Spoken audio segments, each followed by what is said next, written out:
எப்பயுமே ஒன்னை விட ஒண்ணு பெஸ்டா தான் தெரியும் அப்படியே போக போக.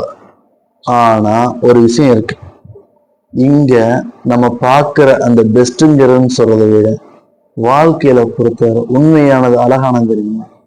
இங்க கொடுக்கிற நம்பிக்கையை ஏமாத்திராது.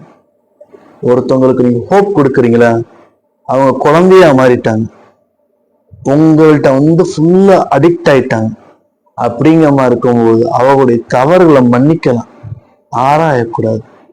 எமோஷனலாவோ இல்ல வேற எந்த ஒரு இதுலையோ சென்டிமெண்டாவோ அவங்கள நீங்க பிளாக்மெயில் பண்ணி, இல்ல அவங்கள நீங்க சைக்கோவாக்கி, இல்ல அவங்கள நீங்க வேற மாதிரி சித்தரிக்கக்கூடிய சமயத்துல நஷ்டம் யாருக்கு நினைக்கிறீங்க? உங்களுக்கு நினைக்கிறீங்க.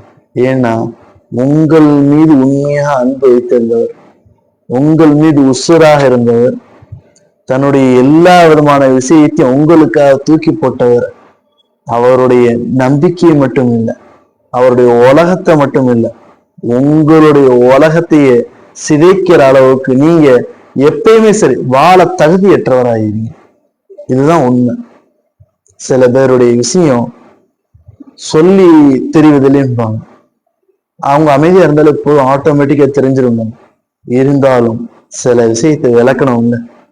உங்களுக்கு இது நடக்குதுன்னா அதுக்கான காரணம் நீங்க செய்த கர்மா மட்டும்தான்.